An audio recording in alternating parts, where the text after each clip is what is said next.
마태복음 24장 40절에서 44절 말씀입니다.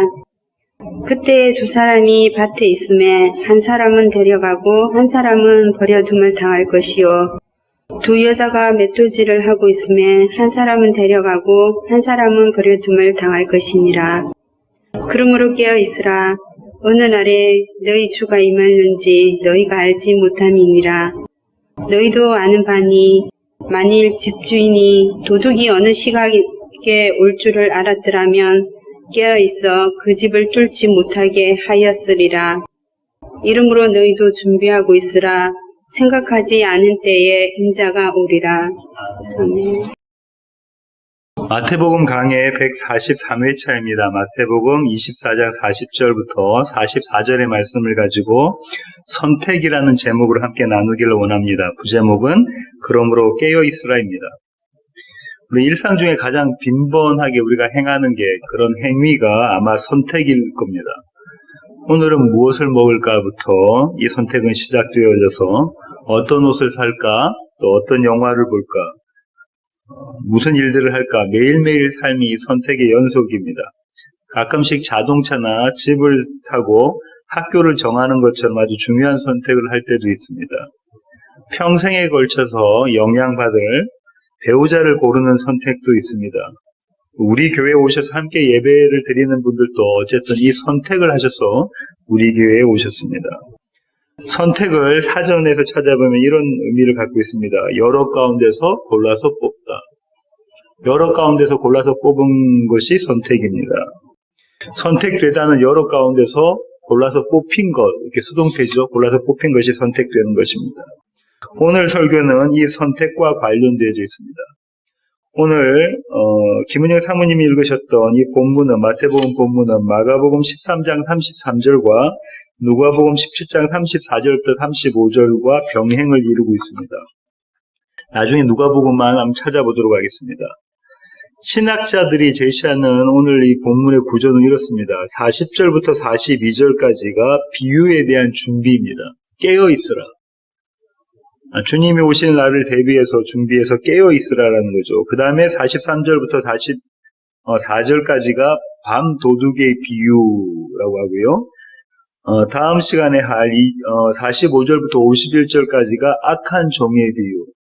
그 다음에 25장 1절부터 13절까지가 그 유명한 열 처녀의 비유. 슬기로운 다섯 처녀와 미련한 다섯 처녀의 비유. 14절부터 30절까지가 달란트 비유. 그 다음에 31절부터 46절까지가 양과 염소의 비유. 이렇게 다섯 가지 비유로 모세 오경에 이렇게 빗대어서 다섯 가지 비유를 하고 계신다라고 신학자들은 이야기합니다. 저는 40절부터 44절까지를 오늘 이 본문을 한 묶음으로 보는데요. 두 사람의 비유가 나오잖아요. 두 사람이 등장하는데 이 두 사람의 비유와 집주인과 도둑의, 밤 도둑의 비유, 이 두 가지를 하나로 묶어서 생각해 보려고 합니다. 40절부터 41절까지는요, 신학적으로 논쟁이 있어요. 신학자들끼리 여러 논쟁이 붙었는데요. 데려간 사람이 누구고, 또 남겨진, 버려진 사람이 누구인가에 대해서 신학자들이 논쟁을 합니다. 유명한 신학자인 루이스 바비엘이나 그웬트 오스본 같은 신학자는 이렇게 이야기해요. 헬라어 단어의 용법이나 앞에 있는 문맥을 고려해 봤을 때 데려감을 당하는 것이 심판일 가능성이 크다. 왜냐하면 지금까지 심판에 대한 이야기를 하고 있으니까. 데려감을 당하는 것이 심판이고 버려둠을 당하는 것이 구원이다. 이렇게 이야기합니다. 그렇지만 D.A. 칼슨이나 또 대부분의 신학자들은 그와 반대로 이야기하죠. 저와 여러분이 알고 있는 것처럼 데려가는 것이 구원이고 버려둠을 당하는 것이 심판이다. 이렇게 생각합니다. 저는 이 두 번째 의견에 동의를 합니다. 신학자들이 그렇게 이야기하는 이유가 이렇습니다. 31절 한번 보실까요? 오늘 본문 24장 31절을 보시면 그가 큰 나팔 소리와 함께 천사들을 보내리니 그들이 그의 택하신 자들을 하늘 이 끝에서 저 끝까지 사방에서 모으리라. 하나님께서 불러내시는 장면이 있다 그죠? 데려가시는, 불러내셔서 모으시는 장면이 있기 때문에 저와 여러분이 익히 알고 있는 그런 해석 방법이 맞으리라고 생각을 합니다. 오늘 이 본문의 일반적인 해석은 이렇습니다. 예기치 않을 때에 주님께서 오실 거니까 그 닥치게 될 주님의 심판을 준비하라. 재림의 때는 우리가 계획하거나 우리가 예상하는 대로 오지 않고 있으니까 성도여 날마다 그 재림을 준비해라. 한마디로 말하면 어떤 의미냐면 이런 거죠. 졸지 말고 깨어 있으라. 이 깨어 있으라는 단어가 능동태 동사입니다. 수동태가 아니고 능동태이기 때문에 성도는 늘 깨어 있어야 우리가 준비를 해야 된다. 성도의 책임이 강조되는 이렇게 해석을 합니다. 그 해석이 틀린 건 아닌데요. 그럼 우리에게 한 가지 질문이 드는데 이런 질문이 듭니다. 그럼 과연 우리는 마지막 날을 위해서 어떤 준비, 무슨 준비를 해야 하는가 이런 의문이, 이런 질문이 들죠. 온 재산을 다 팔아서 이웃을, 가난한 사람들, 헐벗은 사람들을 구제하고 우리는 기도원에 들어가서 기도와 말씀에 전념해야 하는가? 아니면 땅끝까지 이르러 주님의 복음을 선포하는 것이 주님의 제자도의 길이니까 우리가 저 아프리카나 또 저 남미, 아마존의 오지에 가서 복음을 선포해야 하는가? 그것이 마지막 때 주님 오신 날을 깨어 근신해서 준비하고 있는, 예비하고 있는 그런 모습인가? 이렇게 질문을 던지면 어떻게들 대답하시죠? 태양아, 모든 거 다 팔고 얼마 전에 이사한 아파트 안에 있는 거 모든 거 다 팔고 기도원에 들어가서 계속 평생을 기도원에 있을래? 아니면 선교지로 나가볼래? 오늘은 태양이 말고는 질문할 사람이 없어서 태양이한테 질문하면 태양이 어떻게 대답할래? 네, 태양이 목사님 아들입니다. 그렇죠? 어떻게 대답하죠? 예, 그냥 웃고만 마는데요. 대부분의 사람들의 대답은 노입니다. 아니요이죠. 그렇게까지 하지는 못하겠다는 거죠. 그러면 어떻게 주님의 오심을 우리는 준비해야 될까요? 이 질문을 가지고 오늘 본문을 살펴보기를 원합니다. 오늘 본문은 두 단락으로 되어져 있는데요. 첫 번째 단락의 핵심이 42절입니다. 그러므로 깨어있으라. 어느 날에 너희 주가 임할는지 너희가 알지 못하느니라. 깨어있으라 라고 주님께서 말씀하시고요. 졸지 말고 자지 말고 깨어있으라. 그리고 그 이유는 언제 주님이 오실지 모르니까 깨어있으라 이렇게 말씀하시잖아요. 그리고 그 말씀은 어느 두 구절의 결과로 나오냐면요. 40절과 41절의 결과입니다. 40절과 41절이 주님께서 비유를 들으셨는데요. 제가 한번 읽어볼게요. 그때에 두 사람이 밭에 있음에 한 사람은 데려가고 한 사람은 버려둠을 당할 것이요. 두 여자가 맷돌질을 하고 있으며 한 사람은 데려가고 한 사람은 버려둠을 당할 것이니라. 밭에 두 사람이 있습니다. 그죠? 그 밭에서 두 사람이 뭐 했을까요? 같이 밭을 맺겠죠. 농사를 지었을 겁니다. 똑같이 농사를 짓고 있는데 한 사람은 데려감을 당하고 한 사람은 버려둠을 당하고 또요. 두 사람이 같이 맷돌을 돌리고 있어서 뭘 만들어 먹으려고 하는지 모르겠지만 맷돌을 갈고 있는데 갈던 두 사람 중에 한 사람은 들림을 받고 한 사람은 그대로 내버림을 둠을 당하는 거죠. 누가는 이거보다 좀 더 곤혹스러운 장면을 제시하는데요. 누가복음 17장 34절로 한번 가시겠습니다. 누가복음 17장 34절입니다. 내가 너희에게 이르노니 그 밤에 둘이 한 자리에 누워 있음에 하나는 데려감을 얻고 하나는 버려둠을 당할 것이요. 그 밤에 둘이 한 자리에 누워 있다는 것은 남편과 아내의 이야기일 것이다. 그렇죠? 남편과 아내. 아니면 형제 자매가 될 수도 있겠죠. 남편과 아내가 같이 그 밤에 잠을 자고 있는데 둘 중에 한 명은 데려감을 당하고 한 명은 버려둠을 당한다라고 누가는 이야기를 하고 있습니다. 이 기가 막힌 이야기다죠. 이에 대해서 장지엘 목사님은 어떻게 말씀하시는데요? 하나님의 나라의 충격성을 설명해 주는 것이다. 지금까지 읽었던 두 사람이 함께 밭을 갈다가 두 사람이 함께 맷돌을 돌리다가 두 사람이 함께 잠을 자다가 한 사람은 가고 한 사람은 남게 되는 것.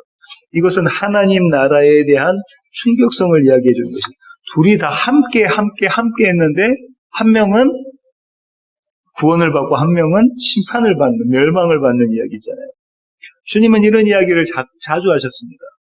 그물에 비유해서 좋은 고기와 나쁜 고기, 나쁜 고기는 버려주고 좋은 고기만 가져가시는 어부에 대한 이야기.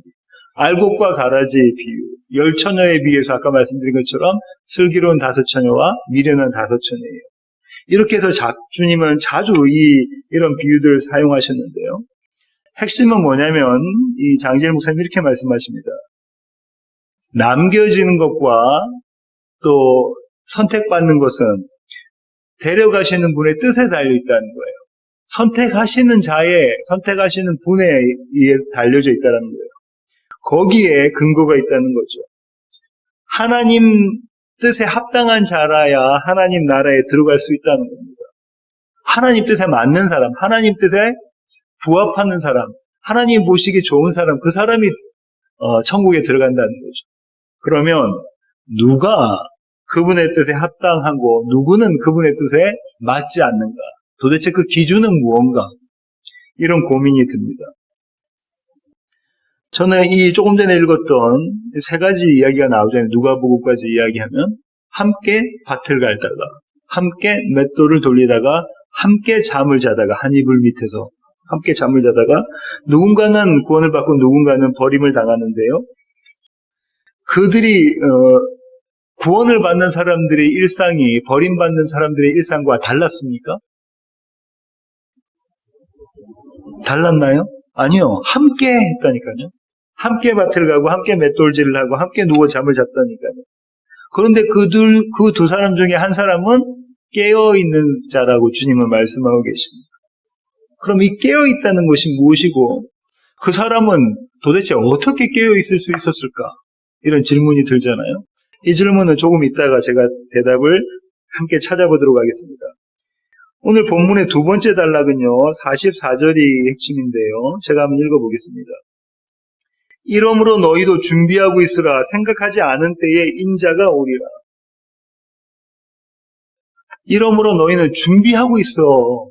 생각하지 않은 때에 인자가 주님께서 오실 거니까 너희는 준비하고 있어. 예비하고 있어. 그러면서 앞에 한 구절 말씀해 주신데요. 43절입니다. 너희도 아는 바니 만일 집주인이 도둑이 어느 시각에 올 줄을 알았더라면 깨어있어 그 집을 뚫지 못하게 하였으리라. 집주인과 밤 도둑에 대한 이야기가 나온다죠. 집을 뚫고 들어온다고 하네요. 도둑이 집을 뚫고 들어온다는 건 요즘 같으면 어떤 장면을 생각하게 되냐면 드릴로 막 이렇게 벽을 뚫어가지고 들어오는 거 생각하잖아요. 그럼 잠에서 다 깨겠죠. 집주인이라는 거죠.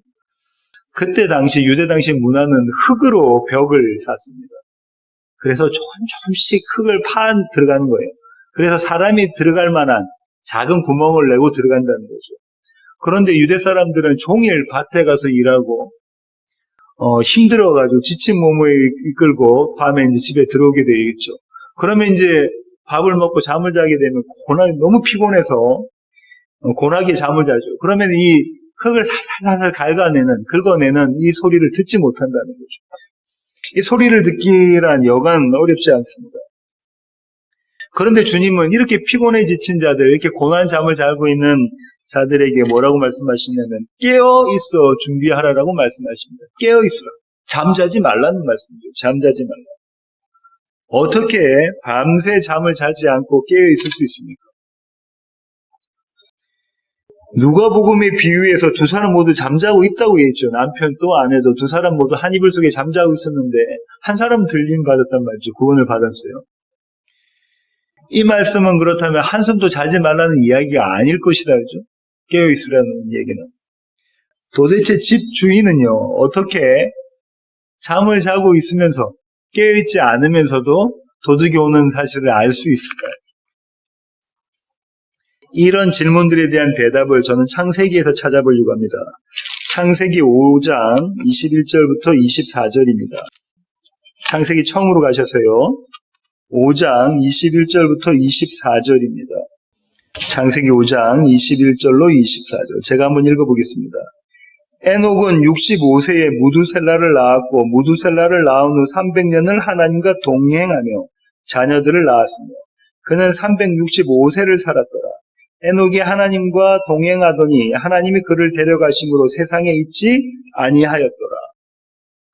이 이야기는요, 어디에 속하는 단락이냐면요, 창세기 5장 1절로 한번 가보실까요? 이것은 아담의 계보를 적은 책이니라. 아담의 계보에 속하여 있는 자들에 대한 이야기에 에녹이 들어가 있습니다. 3절 보실게요. 아담은 130세에 자기의 모양 곧 자기의 형상과 같은 아들을 낳아 이름을 셋이라 하였고, 아담에게는 두 아들이 있었습니다. 가인과 아벨이 있었는데 형 가인이 아벨을 돌로 쳐 죽였죠. 제사의 문제로 그랬겠습니다. 아벨 대신에 하나님께서 주신 아들이 셋입니다. 이 셋의 계보를 쭉 이야기하고 있는데 그 중에 에녹이 들어가 있는 거죠. 창세기는 족보의 이야기라고 말씀드렸고요. 이 족보는 히브리어로 톨레도트라고 말씀드렸고, 가장 먼저 나온 게 창세기 2장에 나왔다고 말씀드렸죠. 하나님께서 이 천지 만물을 지으신 내역은 이렇더라 할 때 그 내역이라는 단어가 족보입니다. 계보입니다. 그 다음에 두 번째 등장하는 계보가 오늘 아담의 계보입니다. 창세기는 10번의 계보가 등장한다고 제가 말씀을 드렸었죠. 에녹의 일상을 한번 보실까요? 에녹의 일상. 에녹이 무드셀라를 낳고 또 자녀들을 낳았으며 계속해서 자녀들을 낳은 이야기가 되어져 있다 이거죠? 이 에녹의 일상이 다른 사람들과 달랐을까요? 이 에녹의 일상이 성경의 아주 위인인데요, 이 에녹은. 왜냐하면 죽음을 맞지 않고 하늘로 들림을 받았잖아요. 이 에녹이 다른 사람들과는 다른 삶을 살았을까요? 지금 오늘 성경은 뭐라고 하냐면 계속해서 자식들을 낳았다. 이 말은 어떤 의미냐면요. 먹고 마시고 그렇게 살았다는 거예요. 저와 여러분처럼 먹고 마시면 자녀 놓고 밭에 가서 일하고 맷돌 돌리고 밤에 같이 잠을 자고 동일한 일상을 살았는데 그에게 특별한 한 가지를 오늘 창세기 본문에서는 이야기를 해주고 있습니다. 그 특별한 한 가지가 뭐죠? 에녹은 하나님과 동행하였더라. 에녹은 하나님과 동행하였더라. 이것이 특별한 의미입니다. 에녹이 구원받는 하나님께로부터 택하심 받은 이유가 되는데요. 그럼 이 하나님과 동행하였다라는 이 구절과 관련해서 저는 두 가지 질문을 하려고 하는데요. 첫 번째 질문은 이런 겁니다. 하나님과 동행하는 삶이란 도대체 무엇인가? 하나님과 동행해야 마지막 날에 하나님으로부터 택하심을 받아서 들림을 받는데 에녹의 모습이 그걸 지금 모욕하고 있는 거잖아요. 하나님과 동행하는, 다시 말하면 깨어있는 것, 깨어있는 삶, 졸지 않는 삶, 준비하는 삶이란 도대체 무엇인가? 이런 질문이 들었습니다. 이에 대해서 히브리서 기자가 이야기해 주는데요. 히브리서 11장 5절부터 6절 한번 보실까요? 믿음의 장이라고 하는 히브리서 11장입니다. 히브리서 11장 5절부터 6절입니다. 믿음으로 에녹은 죽음을 보지 않고 옮겨졌으니 하나님이 그를 옮기심으로 다시 보이지 아니하였으니라. 그는 옮겨지기 전에 하나님을 기쁘시게 하는 자라 하는 증거를 받았느니라. 믿음이 없이는 하나님을 기쁘시게 하지 못하나니 하나님께 나아가는 자는 반드시 그가 계신 것과 또한 그가 자기를 찾는 자들에게 상 주시는 이심을 믿어야 할지니라. 히브리서 기자는 에녹이 들림받은 이유를 이렇게 이야기하죠. 그는 하나님을 기쁘시게 했다. 무엇으로 하나님을 기쁘시게 했다고 하죠? 믿음으로 기쁘시게 했다. 하나님이 계신 것과 하나님이 그에게 상 주시는 것을 그는 믿고 있었다. 그 상이 뭐라고 했죠? 예수 그리스도와 온전히 연합하는 것, 그걸 믿었다 이렇게 이야기하죠. 믿음이 하나님을 기쁘시게 했고 믿음으로 하나님을 기쁘시게 하는 것이 하나님과 동행하는 것이다 라고 히브리서 기자는 이야기를 하고 있습니다. 요한은 뭐라고 이야기하는가 한번 가볼까요? 요한복음 3장 1절부터 6절입니다. 예수 그리스도께서 아시아에 있는 7교회 중에 한 교회인 사대교회에게 편지하신 것인데요. 제가 읽어보겠습니다. 사대교회의 사자에게 편지하라. 하나님의 7 영과 7뼈를 가지신 이가 이르시되 내가 내 행위를 아노니 내가 살았다는 이름을 가졌으나 죽은 자로다. 뭐라는 거죠? 네가 살았다 하지만 넌 죽은 자다. 네가 교회라고 하지만 넌 교회도 아니야. 네가 성도라고 하지만 넌 성도도 아니야. 이렇게 말씀하고 계시죠. 너는 일깨어 그 남은 바 죽게 된 것을 굳건하게 하라. 내 하나님 앞에 내 행위에 온전한 것을 찾지 못하였노라. 주님께서 뭐라고 말씀하시죠? 주님께서 이렇게 말씀하십니다. 사대교회에 있는 성도들에게 내가 너에게 온전한 걸 찾지 못했다. 너에게는 온전함이 없다라는 거죠. 그 온전함이 뭡니까? 예수 그리스도 온전하신 분을 붙잡고 있는 믿음이 너에게는 보이지 않는다. 도대체 볼 수가 없다. 이렇게 말씀하고 계신 거죠. 3절. 그러므로 내가 어떻게 받았으며 어떻게 들었는지 생각하고 지켜 회개하라. 만일 일깨지 아니하면 내가 도둑같이 이르리니 어느 때에 내게 이르는지 내가 알지 못하리라. 그러나 사대에 그 옷을 더럽히지 아니한 자 몇 명이 내게 있어 흰 옷을 입고 나와 함께 다니리니 그들은 합당한 자인 영고로 이기는 자는 이와 같이 흰 옷을 입을 것이요 내가 그 이름을 생명책에서 결코 지우지 아니하고 그 이름을 내 아버지 앞과 그의 천사들 앞에서 시인하리라. 귀 있는 자는 성령이 교회들에게 하시는 말씀을 들을지어다. 지금 뭐라고 지금 말씀하고 계시냐면 보세요. 4절 한번 보실게요. 나와 함께 다니리니. 나와 함께 다니리니. 동행하다는 거죠. 하나님과 동행하다는 겁니다. 하나님과 동행한다. 지금 뭐라고 지금 계시록에서 이야기하고 있냐면 이렇게 이야기하고 있잖아요. 주님께서. 하나님과 함께 동행하는 자들은 흰옷을 입은 자다라고 이야기하고 있어요. 그런가요? 흰옷을 입은 자. 이 흰옷은 예수 그리스도의 옷, 예수 그리스도의 의로 입는 옷이라고 말씀을 드렸다죠. 이 흰옷을 입는 자는 하나님과 동행하는 자이고 이 흰옷을 입은 자는 하나님과 동행하는 자는 하나님을 기쁘시게 하는 자다라는 이야기가 되는 거죠. 교회들이요, 귀 있는 자요, 성령이 너희들에게 하는 그 이야기, 메시지를 들으라. 하나님의 말씀을 들어라. 예수 그리스도를 붙잡아라. 이렇게 이야기하고 있는 것이죠. 한 군데 더 보겠습니다. 계시록 16장 15절입니다. 계시록 16장 15절. 보라, 내가 도둑같이 오리니 누구든지 깨어 자기 옷을 지켜 벌거벗고 다니지 아니하며 자기의 부끄러움을 보이지 아니하는 자는 복이 있도다. 지금 여기서도 옷을 입고 다니라고 하잖아요. 깨어 있어서. 누구든지 깨어 있어서 옷을 입고 다니라고 합니다죠. 왜냐하면 주님이 도둑같이 오실 것이니까. 오늘 본문에서 마태복음 본문에서 말씀하신 것처럼 주님이 도둑같이 오실 거니까 벌거벗고 있지 말고 깨어 있어서 옷을 입고 있어라. 이 옷이 아까 계시록 3장에서 살펴본 것처럼 흰옷, 그리스도로 옷 입는 것, 그리스도와 연합하는 것, 그것을 말씀하는 겁니다. 벌거벗고 있어서 자기의 수치를 보고 무화과나무 잎사귀로 자기의 수치를 가린 자들이 첫사람 아담과 하와였잖아요. 그때 하나님께서는, 여호와 하나님께서는 어떻게 하셨죠? 그 아담과 하와가 자기 손으로 만들어 입은 그 무화과나무 잎사귀의 옷을 벗겨버리시고 동물의 가죽, 희생제물로 만들어진 가죽 옷을 그들에게 입혀주셨죠. 그것이 예수 그리스도를 모형한다라고 말씀드렸는데요. 그 옷을 입고 있어라. 그렇게 수치를 당하지 말아라. 이렇게 주님께서 말씀해 주시는 겁니다. 그러면 지금까지 이야기를 정리해보면 어떻습니까? 깨어있는다는 것은 예수 그리스도를 붙잡고 있는 것이죠. 그리스도와 동행하는 것입니다. 하나님과 동행한다는 것은 예수 그리스도를 붙잡고 그분과 하나 되는 것입니다. 정리해보면 이렇죠. 그분의 약속, 다시 말하면 그분의 말씀을 기억하는 것, 그분의 말씀을 붙잡고 있는 것, 이걸 다른 말로 믿음이라고 합니다. 그분의 약속, 하나님의 하나님 되심을 믿고 그분의 언약을 붙잡고 있는 것, 이것을 믿음이라고 하죠. 그리고 그분의 임재를 경험하는 것, 그분과 연합을, 그분과 동행함을 경험하는 것, 그것을 사랑이라고 합니다. 그분이 나와 함께 하신, 그분이 나를 얼마나 사랑하셨다는 것을 깨달아 아는 것, 온몸으로 경험하는 것, 그것이 사랑입니다.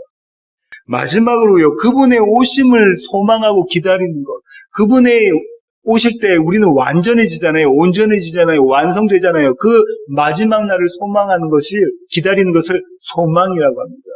성도가 갖고 있는 믿음과 사랑과 소망이 다시 말하면 깨어있는 것입니다. 다시 말하면 마지막 날을 준비하는 것입니다. 하나님과 연합해서 동행하는 삶을 사는 것이죠. 이것이 하나님과 동행하는 모습입니다.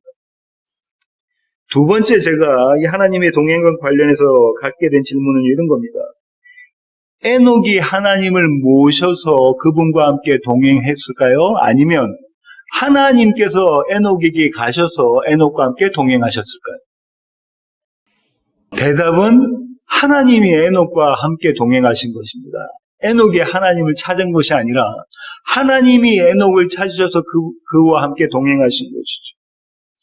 하나님이 에녹을 밤새 깨어있는 자로 만들어 가시고요. 마지막 주의 날 여호와 날을 준비하는 자로 만들어 가신다는 이야기입니다. 바울이 그래서 이렇게 고백합니다. 고린도전서 16장 21절부터 24절입니다. 찾으셨으면 제가 한번 읽어보겠습니다. 나 바울은 친필로 너희에게 문안하노니 만일 누구든지 주를 사랑하지 아니하면 저주를 받을지어다. 우리 주여 오시옵소서. 주 예수 그리스도의 은혜가 너희와 함께하고 나의 사랑이 그리스도 예수 안에서 너희 무리와 함께할지어다. 바울이 대단한 이야기를 하는데요. 그 대단한 이야기가 뭐냐면 주를 사랑하지 않으면 어떻게 된다죠? 저주를 받는다라는 거죠.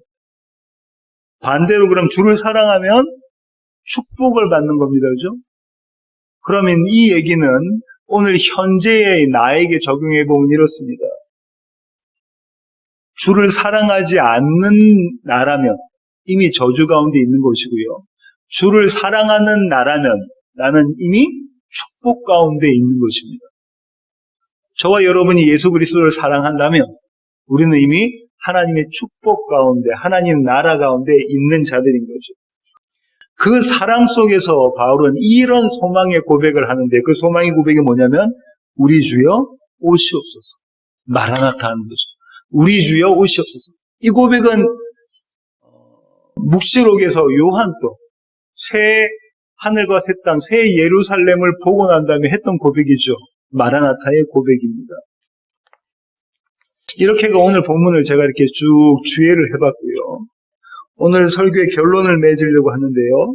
오늘은 선택받은 두 여인에 대한 소개를 하고 싶습니다.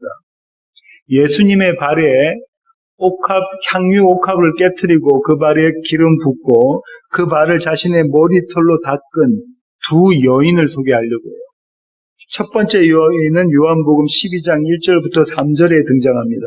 요한복음 12장 1절로 3절입니다. 요한복음 12장 1절로 3절. 6월절 엿새 전에 예수께서 베다니에 이르시니 이곳은 예수께서 죽은 자 가운데서 살리신 나사로가 있는 곳이라.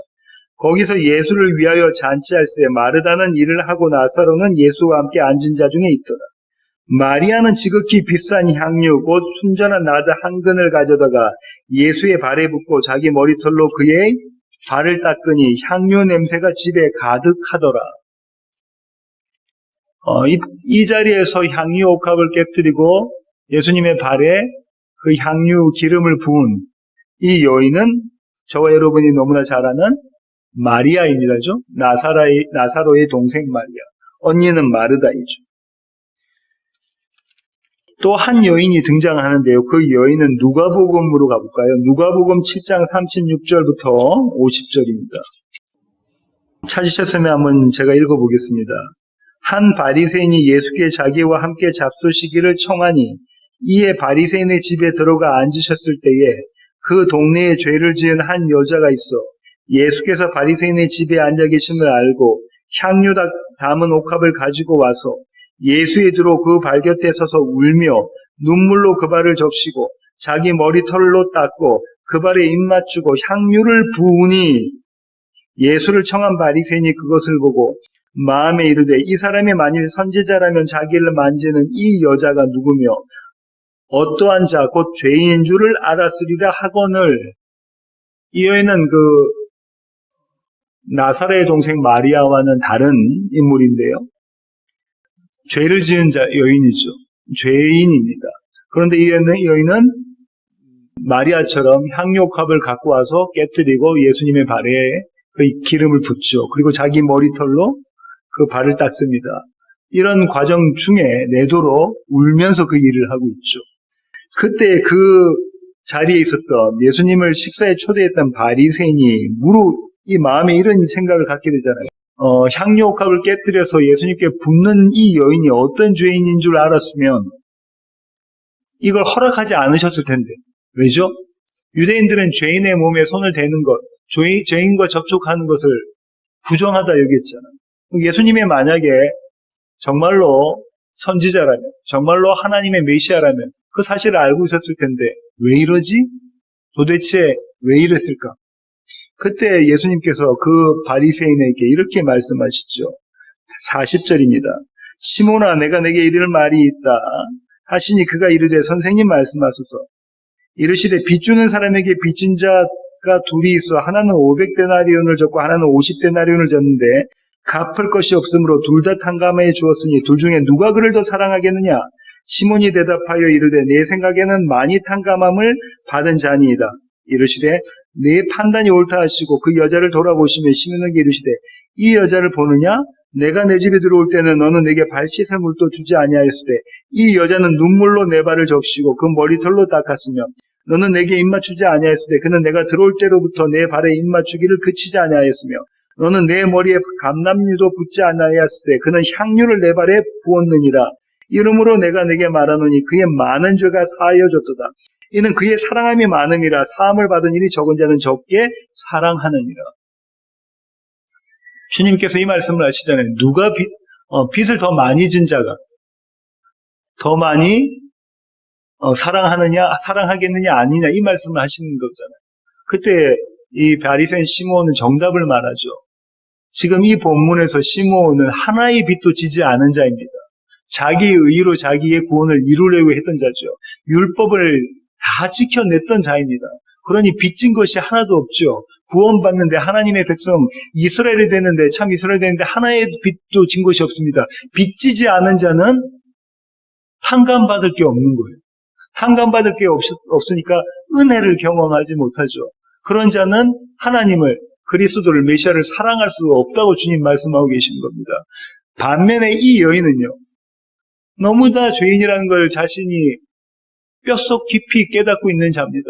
그래서 들어올 때부터 울고 있는 자이죠. 이 여인은 그래서 탕감받은 것이 너무 많은 거예요. 너무 큰 짓을 주님 앞에 진 거예요. 그러니까는 이 여인은 처음부터 끝까지 그 회개의 기도, 회개의 모습을 보이고 있죠. 주님을 사랑하는 그 마음을 담고 있는 겁니다. 이 두 여인들은요, 하나님의 약속을 기다렸어요.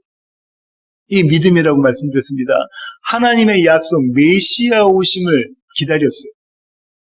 그리고 이 두 여인은요, 그분과 함께하는 사랑을 누렸습니다.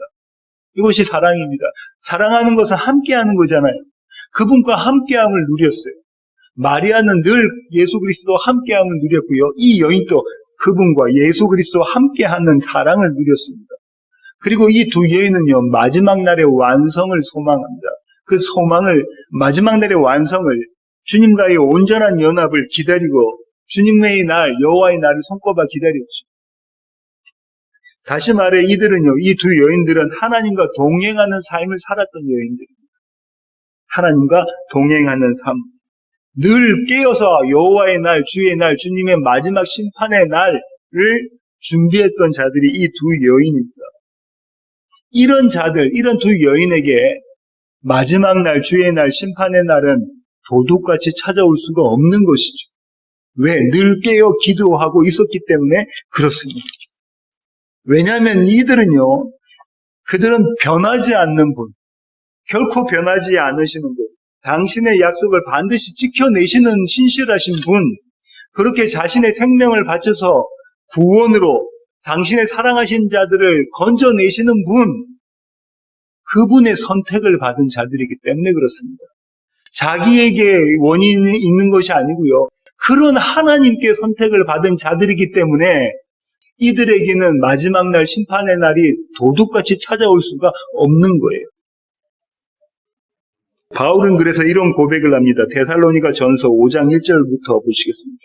형제들아, 때와 시기에 관하여는 너희에게 쓸 것이 없음은 주의 날이 밤에 도둑같이 이를 줄을 너희 자신이 자세히 알기 때문이라. 오늘 본문에서 마태복음 본문에서 주님이 하신 말씀이죠. 그들이 평안하다 안전하다 할 그때 임신한 여자에게 해산의 고통이 이름과 같이 멸망이 갑자기 그들에게 이르리니 결코 피하지 못하리라. 형제들아, 너희는 어둠에 있지 아니하며 그날이 도둑같이 너희에게 임하지 못하리니 너희는 다 빛의 아들이요 낮의 아들이라. 우리가 밤이나 어둠에 속하지 아니하나니, 지금 뭐라고 바울이 이야기죠? 성도들에게는 그날이 도둑같이 오지 않는다라는 거예요. 그러므로 우리는 다른 이들과 같이 자지 말고 오직 깨어 정신을 차릴지라. 자는 자들은 밤에 자고 취하는 자들은 밤에 취하되 우리는 낮에 속하였으니 정신을 차리고 믿음과 사랑의 호심경을 붙이고 구원의 소망의 투구를 쓰자. 믿음, 소망, 사랑. 하나님이 우리를 세우심은 노하심에 이르게 하심이 아니요 오직 우리 주 예수 그리스도로 말미암아 구원을 받게 하심이라. 예수께서 우리를 위하여 죽으사 우리로 하여금 깨어 있든지 자든지 자기와 함께 살게 하려 하셨느니라. 바울이 뭐라고 하죠? 예수께서 죽으신 이유가 뭐라고 합니까? 우리를 당신과 함께 살게 하시려고, 우리와 당신이 연합하게 하시려고, 그래서 십자가에 달려 죽으셨다는 거예요. 우리와 늘 함께 하시려고, 우리와 동행하시려고, 늘 우리 안에서 거하시려고, 그렇게 평생 우리와 함께 하시려고, 동행하시려고 주님께서 십자가를 지었다. 주님께서 십자가에 죽으신 이유가 바로 그것이다. 바울이 그렇게 이야기하죠. 이것이 선택받은 자들의 삶입니다. 우리의 어떠함이 아니라 하나님의 열심으로 우리를 구원받게 하시고 하나님이 선택하셨기 때문에 끝까지 책임져 주시는, 이것이 주님께서 하시는 일이죠. 주님의 사랑입니다. 주님의 열심이죠. 주님의 은혜입니다. 이 은혜로 사시는 세워지는 교회의 모든 교회 가족 되기를 원합니다. 기도하시겠습니다. 주님, 그렇습니다. 주님, 우리는 우리의 열심으로 우리의 구원을 이루고자 합니다. 근데 주님이 말씀하셨습니다. 아니, 그렇지 않다. 창세전에 내가 너희를 택했다. 내가 너희를 건져냈다. 내가 너희를 구원했다. 이렇게 주님께서 말씀하고 계십니다. 그래서 우리의 일상이 무사람들과 동일할지라도 우리 안에 거하시는 그분의 열심을 통해서 우리가 구원받는 사실을 주님 저희들이 깨달았습니다. 그분을 통해서 그분과 연합함으로 믿음 가운데 거하고 사랑을 경험하며 소망을 기대하는 그런 자임을 우리가 깨달았습니다. 하나님, 이 은혜로 살아가는 세워지는 교회 모든 지체들 되게 하여 주시옵소서. 이제는 우리 주 예수 그리스도의 놀라우신 구원의 은혜와 하늘 아버지의 크고 극진하신 사랑과 우리 안에 내주하셔서 날마다 우리를 깨어있는 자로 삼아가시는, 그렇게 구원을 완성해 가시는 성령 하나님의 충만하심이 이제로부터 영원토록 함께 하시기를 예수 그리스도의 귀하신 이름으로 간절히 기도하옵나이다. 아멘.